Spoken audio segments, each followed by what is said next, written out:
You're listening to WKDW Radio and KDWRadio.com, broadcasting from the Bishop West Real Estate Mobile Tower right here in sunny Northport, Florida.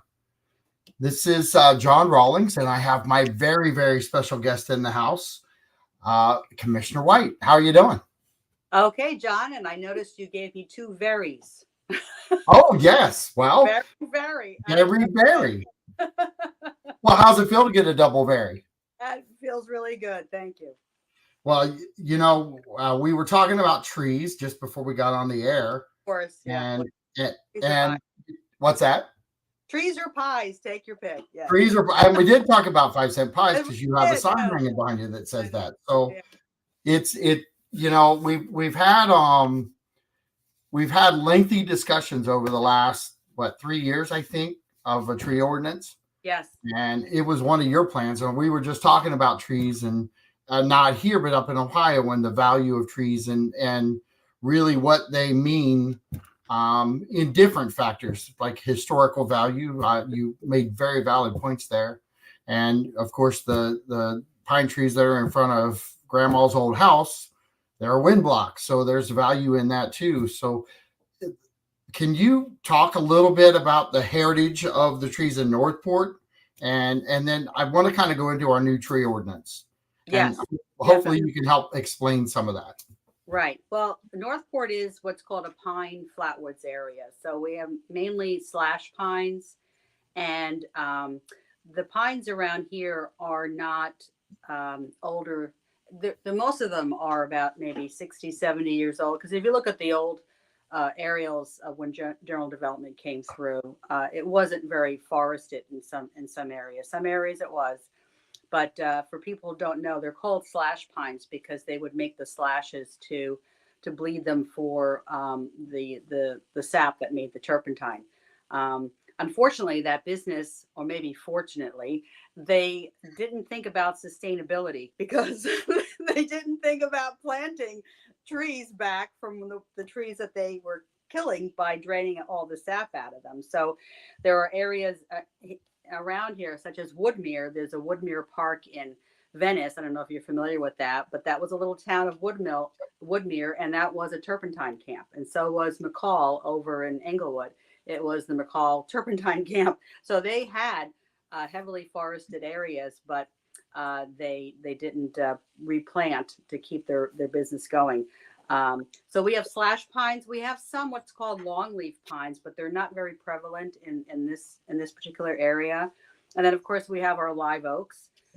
We have laurel oaks, which are more prevalent when it's a wetter area. They don't have as long of a lifespan. I have a laurel oak in my backyard that's unfortunately on its way out, but I'm just going to let it go out on its own. 80 years is about all that they last. And when I bought the house here, now it's been 32 years, it was a big tree then. So I knew it was on its decline, so to speak, even though it was a beautiful tree up until about probably 5 years ago. So it's just hanging in there, but it's going to stay. That's how it is. So that is our main tree canopy that we have here.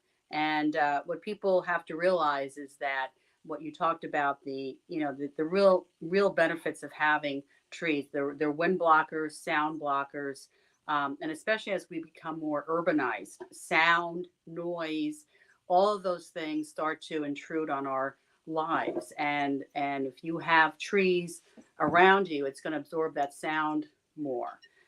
That's one thing. But the one thing that I really enjoy about trees is shade and their cooling properties, because if you have trees, the outside temperatures can be up to 15 degrees cooler because of the transpiration process, where the water comes up through the roots, up the trunk, and out the leaves.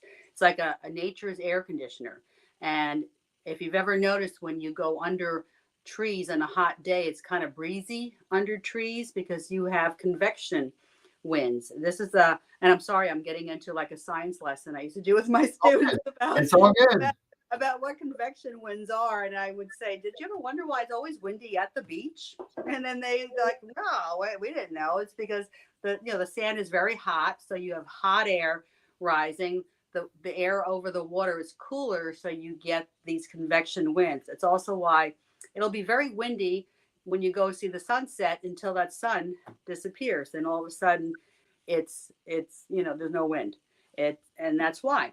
So having trees is going to give you breezes, and it's going to make things cooler. And of course, it provides natural shade, which is why I'm not a big fan of those plastic shade canopies that they put in playgrounds, because they may be blocking the sun, but they're doing nothing to reduce the actual heat temperature that you get under there. Makes sense. Yeah, yeah, And um, yeah. good. Then there's also the other side of that too. What I call like the hardcore part of trees is the infrastructure that trees give us. I refer to them as the engineering benefits, the stormwater control, erosion control. Those are Mhm. things that trees are doing for free. And then as soon as you take them away, you now have to replace that with man-made things, maintenance, and upkeep, and that's what costs money. And people don't realize that until the trees are gone, and then they say, "Wow, now we have erosion, we have floodwaters that was being taken care of for absolutely no cost. Now we have to have culverts and retention ponds and all this other kind of stuff that we have to bring in." Well, it makes sense, and all these factors that are in.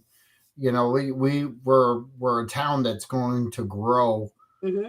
exponentially as long as everything stays right on the economy side of things. And we've showed that twice now. We had an economic downturn in between the last boom. Yep. And I still think we're booming now. We're kind of off the charts booming still. Right. As far as, sales and growth and even commercial side. So we're seeing our city change overall and have a different feel to it coming. Right. And that's some say that's progress, some say slow progress down.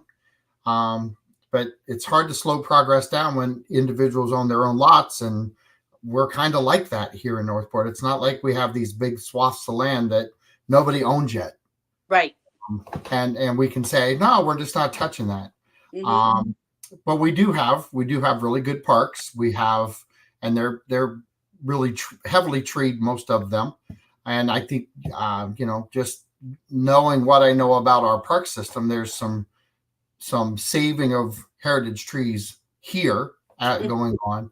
But you're kind of looking at you by not by yourself, but you and other commissioners in doing the tree ordinance. You're looking at things through a different lens, kind of right now, aren't you? Yes, and I don't know. I guess that in a couple ways. I've always looked at the value of trees, like I mentioned my poor laurel oak, but I have pines. In that, what those trees were going to do for my life and what they did for me. My son was born here, and he was able to enjoy playing in the backyard from the get go. And it really it pains me when I see new houses built and there's absolutely nothing in that backyard, and I see that people are pretty much being held captive. And that's the only other word I could think of saying. Looking outside, because the outside is not anything enjoyable, and yet they came to an area that when they came here, they were first taken by the natural beauty of seeing the trees and the vegetation and the wildlife that it brings. And then they proceed to have something that's completely stripped of all that, and they stay inside their house and they look out the window, or they have a pool cage and they sit in a cage. And I have to tell you, John, I know that's a big thing here in Florida, but it wasn't until I was watching one of these backyard improvement shows, and there was a man, he came to Florida and he wanted to get rid of that cage, and he says, ask the people, do you have an objection to that? And they said, well, we really don't like the bugs. And he goes, okay, but I just don't get it with people in Florida. They'd like to live in a cage. But the way he said it, I never thought of it that way. Like, yes, that's what you're doing. Um, but instead of really enjoying and embracing Florida, people think of it as being hostile. But the thing is, with the tree ordinance, that it's encouraging conservation to keep something in that backyard, uh, of a like a tree, okay, so that you have something to say. I'm really living in Florida, and this is going to get to add so much value to my life, that we can go outside and enjoy being in Florida. And that's really where I've always come from, is just to have trees to make our life just better, just a better quality of life.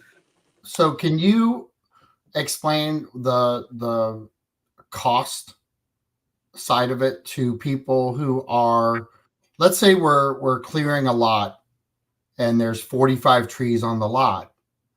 You're going to have a septic in the first third. You're going to have a house. Then you're going to have a pool in the back.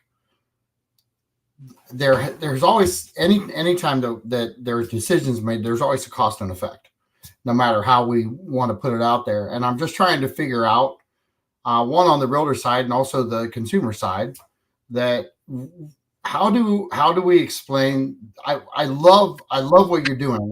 That's everything that you're talking about is 100% on. I will say that the only reason I had my pool was open, and I wish I had a screen, not because of trees, not because of debris. The state bird, the mosquito, Yeah. when you're in a pool, oh my God, that state bird just comes out of nowhere and just eats you alive. So there's another reason that you want to be caged in a pool, and it I doesn't know. I have to do know. with anything else. I know. But anyway, I thought Yeah. Yeah. that's just the funny side of things. But Right. Right. going back to the lot, we've got a lot of lots here that need to be cleared. I mean, we're maybe 70-75% built out, maybe 65, because we're doing a lot of things up in the West Villages, and we have a lot of land yet to. And I don't want to use the word cleared, because I think what you're trying to do is get people to realize you don't have to clear it. Let's just pick some trees and keep them. But is there enough on a cost and effect side of things? Is if there's 45 trees on that lot, and you got to clear the pretty much the front 2/3 and another huge portion of the other third, is there enough there that you can offset the cost of the Oh, mitigation? yeah.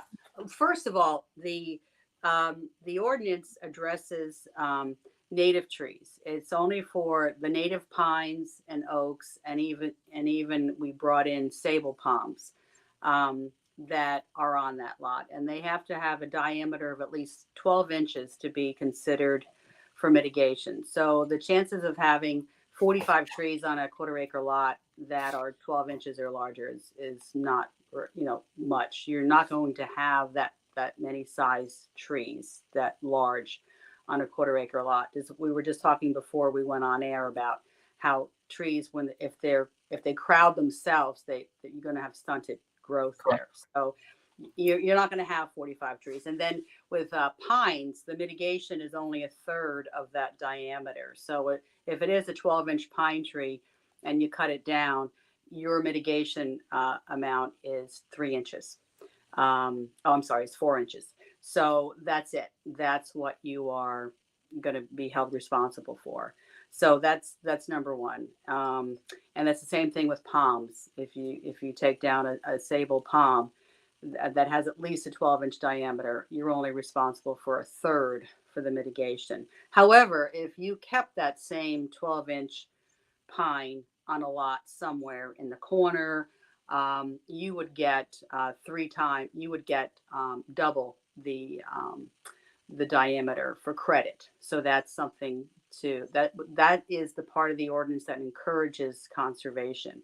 If it turns out to be a heritage tree, and we lowered the heritage classification from 30 inches to 24 inches.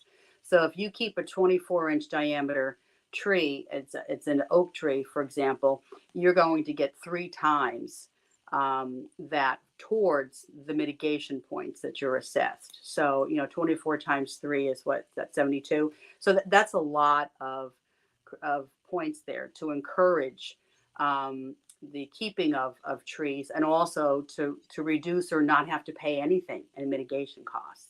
So the way it is now, the ordinance that has been in effect, the only mitigation, and you probably know this, was only for heritage trees that were considered at 30 inches in diameter. First of all, that's a really big tree. It's And massive. that only really applied to oaks, because it's very rare to find a pine. that is going to hit 30 inches in diameter. So this is why you had rampant clear cutting, because it was cost effective for developers and builders just to take down the trees. And we were talking before we went on air about how tree logging and tree companies, they remove a lot of those trees for the product, and that's in exchange for doing the work. If they can take the logs and turn it into product, and that's how they make their money. And that's pretty much what was going on and still is going on in Northport. When you see the log trucks that are coming in, they're not taking those trees to a landfill. They're delivering them to be turned into product, and they're making money. So essentially you were having harvesting going on with Northport getting nothing for that. So this is going to, encourage the keeping of trees, and if that's an option that you don't want to keep anything, well, then this is what it's going to cost, because it really is costing us in the long run to remove all those trees and not putting it back, because So, that it really, again, that canopy is what is bringing people to this area. That when they come here, they see that, what I call that wall of green that goes down when you go down the streets or still have undeveloped lots. That is what encourages people to move here. And once all that is gone, you're going to end up with the same thing that you left, unfortunately, whether it was from New Jersey. And I can say that, John, because that's where I was born and raised. there you go. But I left New Jersey for a reason. I didn't want to recreate it here. Um, and same thing with other people who are coming from the Great Lakes area and that Northeast corridor. They don't want to have that same mess, as some people call it, that they're leaving. Well, let's work so we don't just recreate the same thing that you moved away from. Well, do we have we talk about the mitigation? So let's take the 45 tree example away.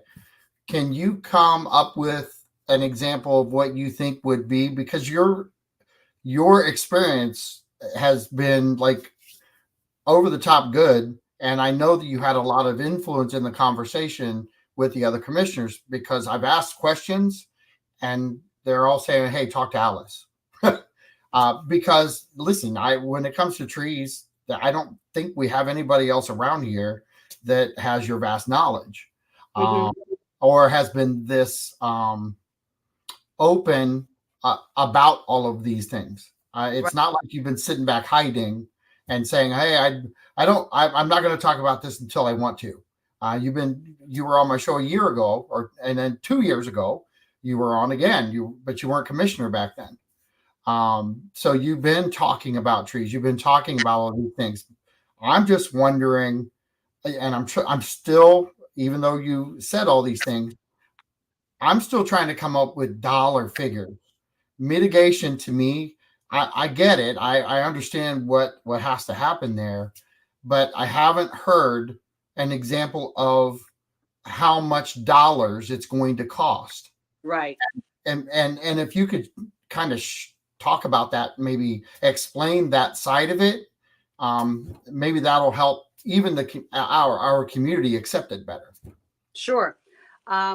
Well, like I said, when you were throwing out the figure of 45 trees, and I said, most quarter acre lots aren't sustaining 45 mature trees that are 12 inches in diameter or larger. So if you have, just, I don't know, just throw out even 10 would be a pretty good figure. If there were 10, say, pines and or oaks that were on a lot that were at least 12 inches in diameter, and I'll just use the 12 inches now just to give you a number, because I know you're chomping at the bit for some numbers here. But pines, again, the mitigation's only a third of that diameter, so that would be 4 inches that they would have to mitigate. So if there's 10 of those trees, and that's 40 inches they have to mitigate. And if they don't save anything and they don't plant any trees back on that property at all, they would have to pay $50 for every inch. So 40 times 50 is what? 2,000. Yeah, and that would be it. All right. So that is not going to make or break anybody's decision to build a house. And then again, all they would have to do is leave one 12-inch um, either palm or oak or pine, and that would be applied against those um, 40 inches that they're responsible for. So that would bring that cost down even lower. So it's not anything that's going to prevent development. It's not going to add any real substantial costs, because my understanding is the substantial cost for what's being developed is everything but the environment. It's the cost of the lot. Lot prices have gone up to, well, you probably know, I do. 30, 40, But $50,000 for lots that people paid, $7,000 for not too long ago. right. But that's not deterring anybody from still buying that property and building their house. And the cost of But construction goods, again, I heard 2x4s used to be, I don't know, really inexpensive, and then the cost of lumber has gone up. But yeah, people said, hey, no problem, just add it in and I'm going to pay it. And like you mentioned, we've gone through this before. The last building boom, there was a shortage on drywall, right? And that's when the big debacle came with the Chinese drywall coming in. We also had a shortage, I remember, for a while with PVC pipe. There was a shortage of that, concrete.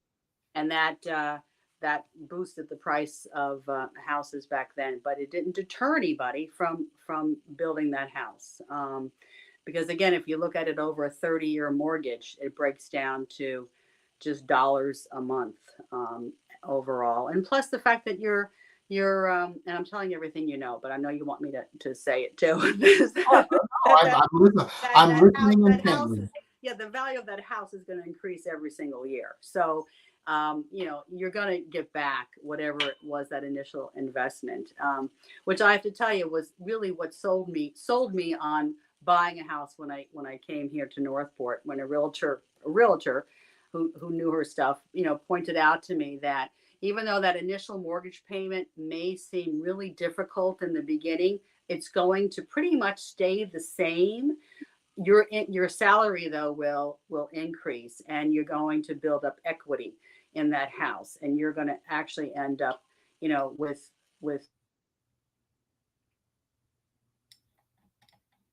Oh, Alice froze up on me here. So hopefully she'll join us back here in a second, but she did freeze up. So if you can hear me, Alice, go ahead and try to reboot and come back on. We were talking with Alice White, Commissioner Alice White, about the new tree ordinance. This is John Rawlings with WKDW Radio 97.5 FM. And we're just talking about the new tree ordinance, the aspects of different trees that are out there. We did have one person, Sandy, who totally said, I totally agree. Too many trees cut down. That's true, but I don't think they're going to stop being cut down. They're just going to be mitigated a different way. So don't get shocked over that. But hopefully we'll get her to come back on here in a second. John Cook, nice to see you, John. John Cook says Northport's putting away is Northport putting away money for all the oaks that have been planted on Sumter, and that are 12 inches away from the sidewalks that will be destroying the sidewalks in years to come. Good point. That's just not Sumter, by the way. That's also Toledo Blade. I started counting trees when this topic came into play. So I got Alice coming back on here real quick. So I did drag this out a little bit when I knew you were rebooting. sorry. That's okay. Sometimes you're free. Sometimes you got to go. And sometimes you got to come back. I sit in But this room because this is where my router is, and it's just really frustrating when I get those things that, move closer to your router. How much closer can I get? It's literally right behind me. So I don't know what else I'm supposed to do. right. Well, I was just talking John Cook's information here. Is Northport putting away for all the oak trees that have been planted on Sumter and that are 12 inches. I'm adding that in 12 inches away from the sidewalks that will be destroying the sidewalks in years to come. Okay, they're not going to destroy the sidewalks, Mr. Cook, and that's another thing that you hear all the time. That's not something that happens. It happens less frequently than it does. And you know what? If that does happen, then you fix the sidewalk and move on. This is what communities do. If you've ever been up in Sarasota, the Meadows, it's a beautiful community that I go bike riding around a lot. They have sidewalks at a number of times they do get lifted and they just fix the sidewalk and keep the trees and that keeps up all the real estate values and it's much more valuable than a slab of concrete. There's also Broccoli Boulevard, which is off of 41. I'm sure you're familiar with that. You go through there and there's pines and oaks along the sidewalks, and I can see areas where they did have a rise in the sidewalk, and then eventually they would just fix it. Well, Fix we have that here in Plantation where I live, and they came through and they planed the leveling of the top Mhm. of the sidewalk to adapt to the height of the tree, so it wasn't a trip hazard anymore. Right. So it didn't, there's a couple ways of looking at it, and I liked how you said it. You just kind of adapt, but there are ways to adapt to these things that one, keep it still in play and keep the tree alive, Right. Right. and keep you cool and protected from sun. The flip side of that is you don't have to replace concrete right away. There's different things that you can do out there right now in the world Yes. that we've come up with, which we didn't have. Yes. 20 years ago, we didn't have Right. these things. Yes, and if you go into other communities, and of course I do this, I'll always look around at how Yep. they handle their trees and sidewalks, and you're right, they have that lattice brick that they use that they put in, and the advantage to that is when you start to get any lifts, all you have to do is take out those few lattice bricks where the problem is, and deal with it, and not have to take up the whole slab of concrete there and a lot of places use those. They look like grates. They're round, they're round around the tree, and then the rest of it looks like a grate. So again, if there's a problem, that entire grate can come up, and then they can deal with whatever they have to deal with, and then fix it that way. Can, But can we again, when you can think we about sidewalks are for people. Yep. So you want people to walk on them. It has to be shaded, and so if you remove the shade, it's not going to do anything. I mean, then no one's going to be walking there. So what's the point of even having the sidewalk? And I know that there were trees that were planted on Sumter that are close to the curb, but that was to shade the road. That was to shade the drivers when they're going down there. And did you know that again? And I look up all this information that roads that are shaded by trees can have up to a 25% longer asphalt life than when they don't, because asphalt, as you know, is petroleum based, and sun is what really kills the roads. So by having them shaded, that road is going to last a lot longer, which translates into dollars and cents.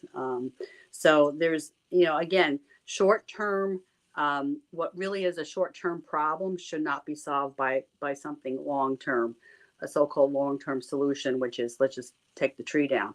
No, let's just handle the problem and move on. Yeah, I listen. I agree with that because we've got an issue coming here again, and I know it's coming because I know I have a trip hazard, but it's my association that has to take care of that, and we have oak trees, and I'll go back to the other side of it too, and it's the flooding, it's the watershed. Trees do a lot of consumption of water, and that's why they're here. That's why they're so prevalent in our community. And you're right. When we take things away, we've got to come up with different solutions that we didn't have before. So Mm-hmm. I'm not a fan I'm really not a fan of getting rid of all the trees.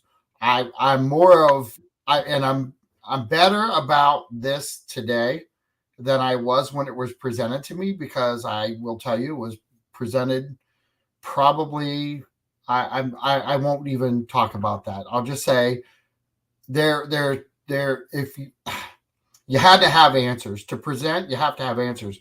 That's why I'm talking to you about this now, is because I knew you would have the answers because you've Mm-hmm. been working on this project for so long. But the realization of cost is, when you sling in things, And my expectation is when you vote for something, you should have an answer for the other side. Hmm. I wasn't getting that until we talked today. So, the $2,000, I look at the $2,000. If you want to clear your lot, you're going to pay 2 grand. All right. And that's Right. roundabout. It's not exact. We're just trying to give an example of what it Right. was. So And you don't, know, right. And you know what it gets rid of too, John, is the ordinance as it exists today, which went into effect in 2002, required this so-called 35% canopy on your own property, and that meant every single lot, every single parcel had to have a 35% canopy upon maturity. That meant that's why the clear cutting was done. We're going to plant these little trees, and when they're mature, they're going to give that 35% canopy. But that's what led to homeowners having to get a permit to take down a tree in their backyard, because if they planted that tree to satisfy that part of our code, then it had to be permitted for you to remove that tree, because now you weren't following the code anymore. This new ordinance gets rid of that. Like I said, if somebody is clear cuts their lot, they pay the mitigation, and they don't want to plant back any trees to get credit towards that mitigation. That is their choice, because if it's the one thing that I have learned in my tree quest is when people don't want a tree in their backyard, they don't want a tree. I mean, you cannot force people to have something they don't want on their property. right, And this gives them that opportunity. But they will pay a mitigation so that that tree can be planted someplace else then if you don't want it in your backyard. And I really noticed this when we did our street tree project on Salford Boulevard. We did that between 2008 and 2009. People for Trees partnered with the city, and we planted over 300 trees along North Salford. And I noticed that a lot of those houses on Salford didn't have any trees. Whatever the ordinance was saying you were supposed to have, they didn't have any trees. But we were planting one or two trees in front of that house. And I thought, well, that's fine. You know, if they don't want a tree in their backyard, but there's one in that right of way, then that's great. You're still providing for the canopy. So it doesn't really matter where you plant that tree necessarily, as long as it's somewhere. And that's what addressing a canopy is really supposed to mean, that you're not talking about every single individual homeowner and every single individual parcel, but you're looking at the whole of it where people are living. right. And this puts the onus, yes, on the city, that we have to do a better job at planting trees where we can, such as other right of ways and other places in the city that are barren, that have absolutely no trees. We'll throw some trees out there already, and then the city is responsible for taking care of them, and can provide for that canopy.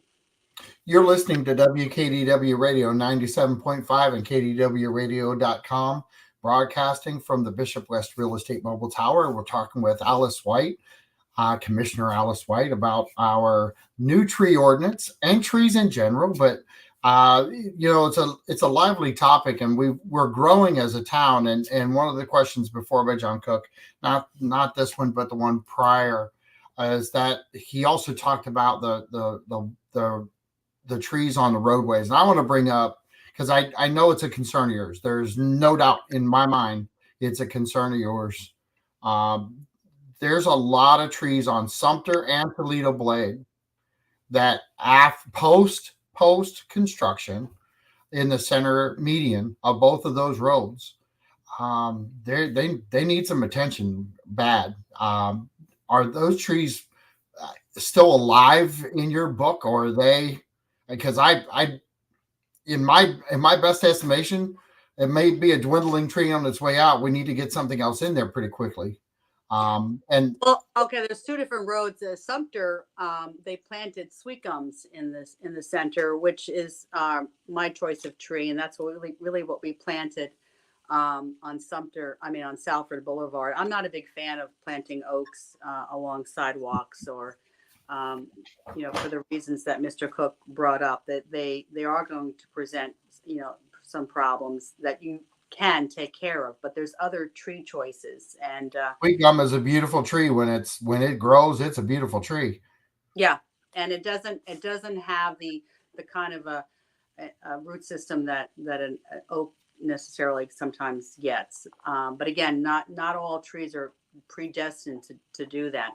So sweet gums though are deciduous, and so it's just coming back off. We had a hard freeze, and then also we haven't had rain. So people, it's a matter of educating people that we do have seasons in Florida. They're not as Yeah.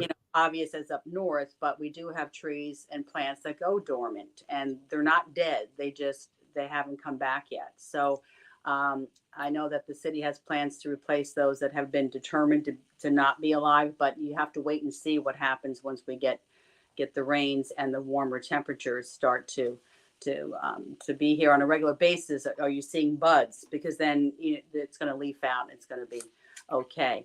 Toledo Blade, somebody told me about Toledo Blade, and I went and looked, and I didn't notice anything that was. Again, there's bald cypress, which are deciduous, and they're not leafing out yet, so they look like they're dead, but they're just still dormant. They also planted loquat trees along in the median, and that was a city decision. Loquat is not native to Florida. They produce fruit, and that's why somebody was saying, why would they put a fruit tree in the median? I don't know. I don't know what the thinking was behind that. I wasn't asked for my opinion about that project at all. And then also the loquat trees, they're not frost hardy. So some of them did suffer damage in that hard freeze that we had. But Yeah. they're mature enough; they should come back. But it's just going to take a longer period to get this back like a tree. Let's educate then on what expectation people should look for as they're driving around season wise. If we're looking at trees, and are we waiting for rainy season to come into play? Yeah, that's really going to be the thing here is we have the warmer temperatures now, but the trees, they know what they're doing. They are live things, and trees that are deciduous, it's because they're reacting to three things basically: sunlight, temperature, and water. So trees go dormant when those three things are reduced, and they come back when those three things are there again. But all three things have to be there. So right now it's a matter of the water. If they're not being regularly irrigated, which I'm not a fan of irrigation either. I mean, you water trees in for their initial period, and then they should be okay on their own. That's what Florida Friendly is all about.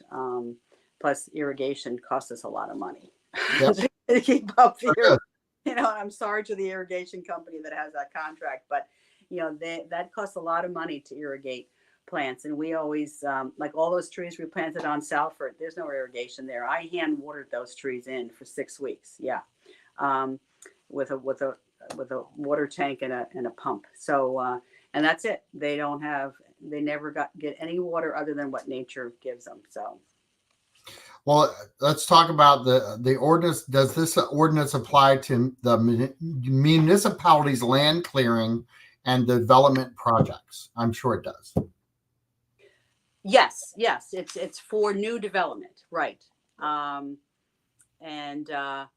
when people are going in to build something for the first time, that's when this is going to come into place. And we're now talking about the same thing with the any land clearing that might be done similar to the West Villages. New land clearing, is that still the case, or does the commercial property get away with more? They should fall. I have to find out about that, because the thing with something like West Villages, all of their development plan was done 20 something years ago, and that's what my understanding is, that all of that was approved. Whatever were the conditions approved 20 something years ago, they're still in place. And my understanding has always been that you can't go back and change that now. For example, somebody was asking me about the open space requirement, and Welland Park doesn't have a 10%, because when that was negotiated, they got that down, I think, to 5%. And that's how it is. So it doesn't matter if they're just clearing for the first time today, they don't have to have a 10% open space, because that's not what was agreed on when that land was rezoned to what it is today. So those large scale developments fall under a different thing, and that's separate and apart from when you have individual quarter acre lots and you have commercial parcels that have been commercial. They've been sitting there for decades, and now they're going to be developed. They're going to fall. Our new ordinance will apply to them. So any old projects it doesn't apply to, but new projects. So let's say the same thing was happening in the West Villages today, and there wasn't a plan. They would fall under this new. Right. And then the commercial properties that haven't been developed, they would also have to adhere to this, because it depends on when they pull their paperwork and when the permits are granted. But something like Welland Park, my understanding is a lot of those things were approved years ago. They just didn't take action on it until now. In fact, we're on our commission agenda for tomorrow. We have 2 plats that we're going to be looking at for approval or not. And again, that was land that was part of the original annexation. And so I'm still myself, when does it apply? When doesn't it? But my understanding is when those large scale developments were approved, most of the development orders were set in stone, and that's what it is. Okay. So did Carrie says, did you ask about her pies? What about the pies? What about the pies, Carrie? So she just walked in the door from work, and she said, did you ask about the pies? Well, we've determined they're worth more than 5 cents. Because of the sign you have hanging behind you. I'll take that sign down. Yeah. Or you're going to have to do a price change. I know. Yeah. So, it's you do pies. Yes. And you have a very successful little side gig doing that. You might as well highlight that. You've got a couple minutes here, and then we'll go right back to trees again. Okay. Yeah, it's fun because I get to meet a lot of people. I just did a little bake sale on Saturday over in El Jobin, and I did in fact, you were there, the music fest that was put on. Yes. Yep. And I set up a whole little booth there and sold pie slices and pies, and you just get to meet a lot of people. And when I do things like that, I also always think of myself as an ambassador for Northport, because when I was in El Jobin on Saturday, they always ask, where are you based? And I said, I'm in Northport. Oh, Northport. And you get to talk about, I get to talk about my city and where I am. And it's also interesting because most people don't know that I also wear a hat as a Northport City Commissioner, which is fine with me. I don't bring it up. Some people might say, gee, isn't there something else you do? So I just said, well, I'm the tree lady. Oh, but I thought I saw your name in the paper for something. So then I eventually get to, well, yes, I'm a city commissioner. Oh, yeah. So again, it gives me the opportunity to see other communities, to be in other communities, to get ideas, and also to, like I said, to really talk about what Northport has to offer. Nice. And it's kind of a cool connection to people too. Yes. And it's how you make those connections too. And so when something comes up and I say, wait a minute, I remember talking to somebody about this very thing, then I can contact them again, or just at least bring that up in the conversation that I'm having with my fellow commissioners or with you about something that went on. Well, and I'm going to go right back to Chuck English's question here. He said, I should have said land clearing projects such as canals and waterways and banks.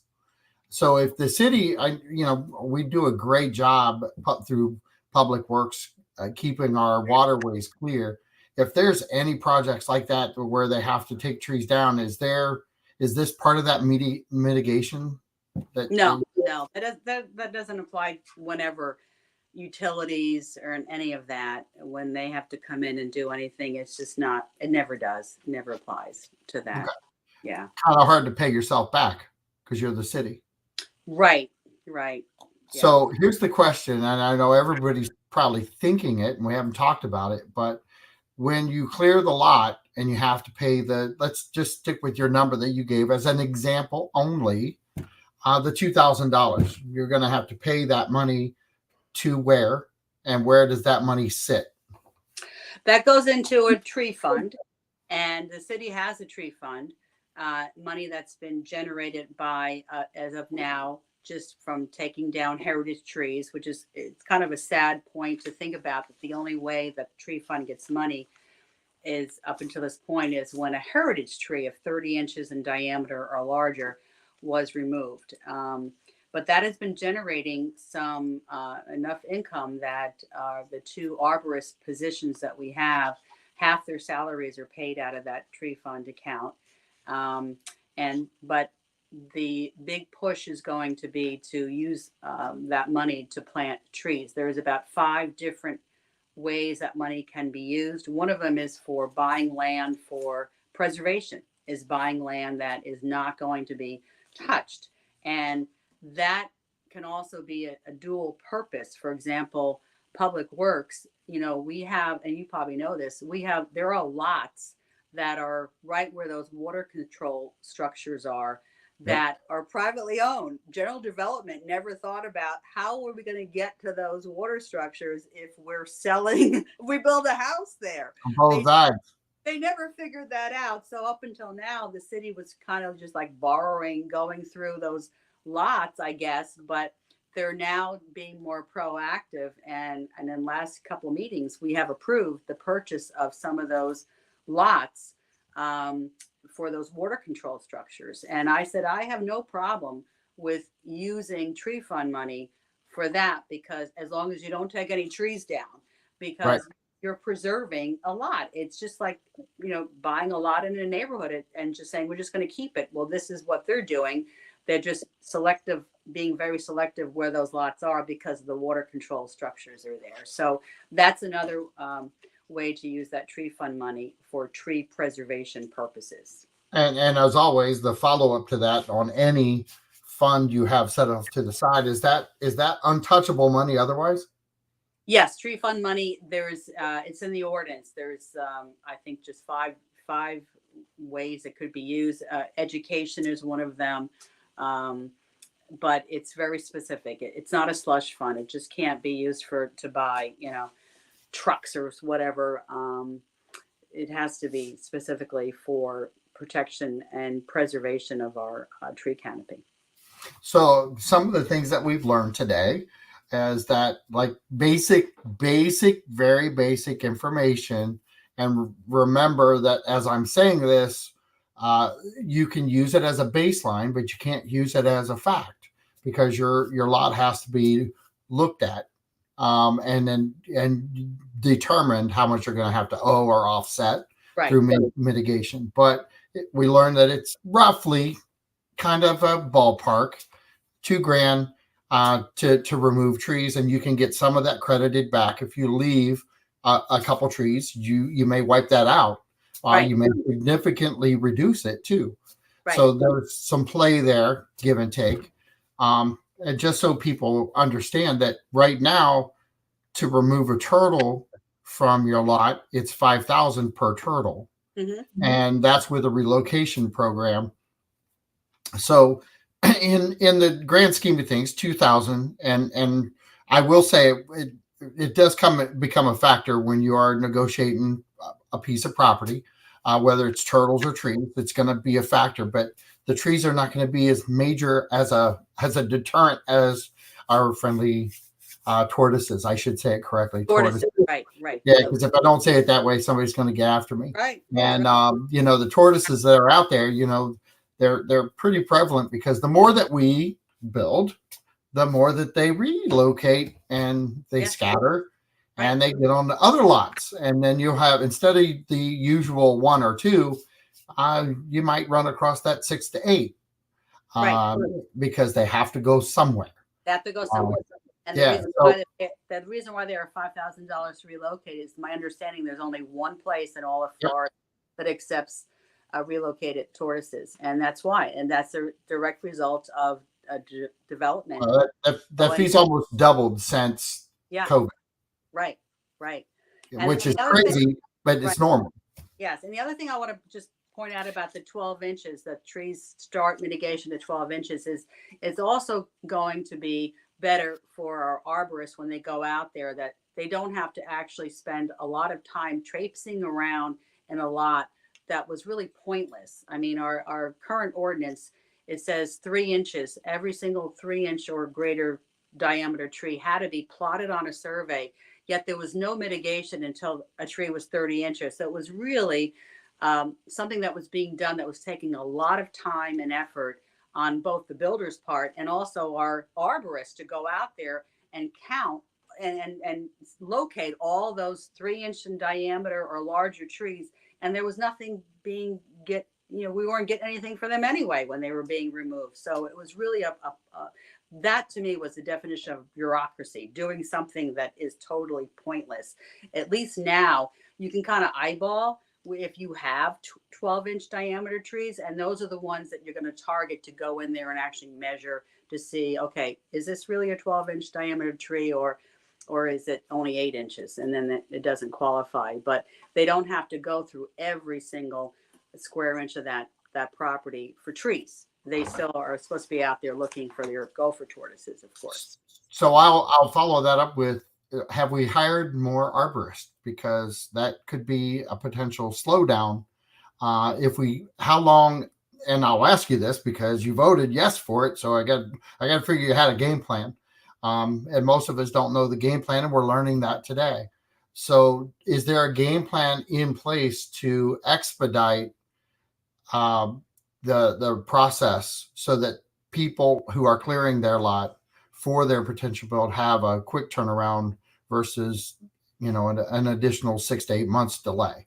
Yeah, part of the game plan is that when we pass the ordinance, that there would be 45 days to have a plan in place to so the builders can understand what is happening and people. In fact, tonight, and I'm going to that meeting tonight at 6 o'clock. There was one this morning, I understand, I think, and there's one tonight at 6 p.m. In City Hall chambers about the tree ordinance for people to understand how it's going to work and what's different about it. But like I just said, the way it's written now, it should be less time consuming for our arborists, just because they don't have to go onto a piece of property to see every single little 3-inch diameter tree. That if it looks pretty obvious there aren't any 12-inch diameter trees and the builder is saying there isn't, they can pretty much say, okay, I concur with that because I don't see any trees that could possibly be 12 inches in diameter. But if they think there's one, if they say that might be 11 inches, that might be 13 inches, that's the only one they have to go in there and actually measure. So it's going to cut down on what I call pointless time. I mean, spending a lot of time to do something that doesn't result in what you want it to end up resulting in. It doesn't make any sense. So at least now their efforts could be for those people who actually do want to save a tree, and they could be educating them. Okay, this is what you have to do to actually save a tree, which has to go beyond just not cutting it down. You have to put up barricades and keep construction away from that tree. And then people, that can kill a tree too. Excuse me? I said that can kill a tree too if you don't protect it while construction it's going to, and that's why I tell people, saving trees isn't just not cutting it down. That's not saving a tree on a construction site. You have to barricade it out to what's called the drip line, and just keep that zone free and clear of any activity. And then that person who wants to save that tree will get those conservation credits and then have that tree to enjoy after that house is built. Yep.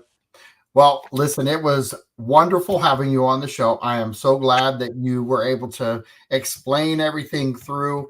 I think we hit some pretty hot topics that are out there right now in the community. Yeah. Please share this video. The more that it gets shared, the more people see it, the more people stop getting misinformation. I'm glad I learned a lot from you today, and I appreciate your time. Okay, John. Hey, thanks a lot. This is John Rawlings with Alice Whit. Commissioner Alice Whit and the tree lady, I should say, saying thanks and have a great day. Drive safe on the way home. Just be blessed. We'll talk to you soon.